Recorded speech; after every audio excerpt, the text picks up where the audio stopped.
চলে এলাম আপনাদের মাঝে প্রতিদিনের মতোই প্রতিদিনের রান্নাবান্না নিয়ে। যে যেখানে আছেন, যে অবস্থানে আছেন, ভালো থাকবেন। আপনাদের প্রতি দোয়া রইল।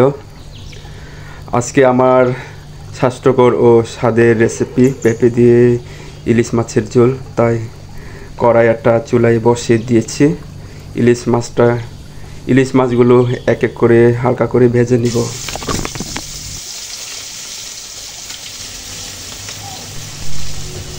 মাছগুলো বেশি পুরা করে ভাজবো না, হালকা করে ভেজে নিব। এই কারণেই যে কাঁচা অবস্থায় মাছের যে একটা খাইটা গন্ধটা থাকে, শুধু এটা দূর করার জন্যই মূলত মাছগুলো ভেজে নেওয়া।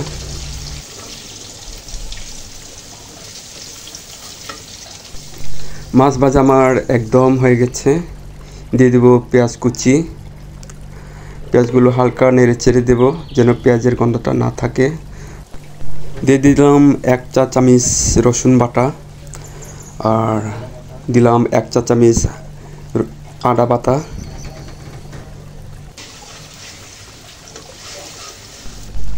আর যোগ করে দেব হলুদের গুঁড়া, জিরার গুঁড়া, আর দিয়ে দেব ধনিয়ার গুঁড়া আর মাছের মশলা।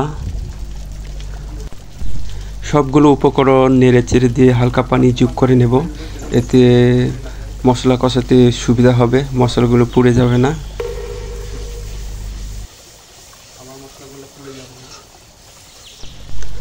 আর নিজের স্বাদ মতো করে লবণটাকে দিয়ে দেব।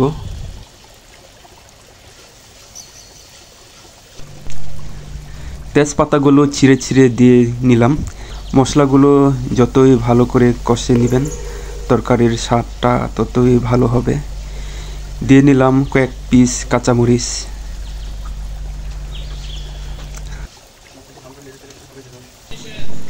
আমার মশলা কষা একদম রেডি হয়ে গেছে। এখন এই যে কুটে রাখা পেঁপে সবজিগুলো যোগ করে দেব মশলার সাথে।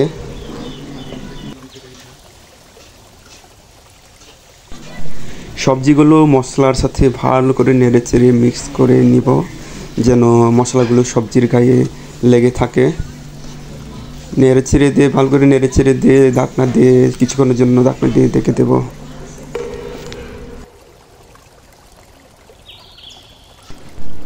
সবজিগুলো ভারে ভারে নেড়ে ছেড়ে দেব যেন পুড়ে না যায়, খেয়াল রাখতে হবে।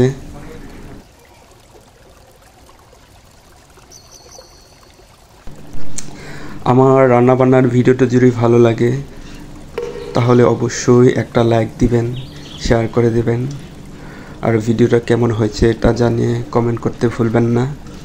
আর যারা যারা সাবস্ক্রাইব করেননি সাবস্ক্রাইব করে দিবেন, পাশে থাকা বেল আইকনে চাপ দিয়ে অল করে নেবেন।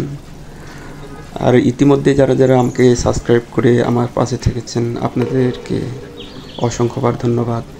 আর যারা যারা সাবস্ক্রাইব করেনি অবশ্যই সাবস্ক্রাইব করে দিবেন, সাবস্ক্রাইব করে আমার পাশে থেকে যাবেন।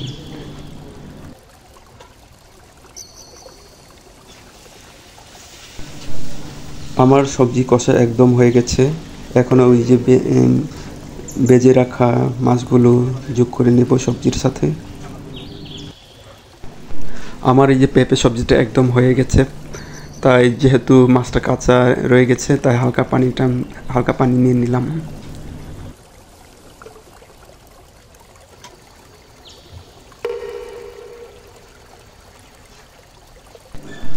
আমার সবজি একদম রেডি। গরম গরম ভাতের সাথে খেলে খুব ভালোই লাগবে, খারাপ লাগবে না।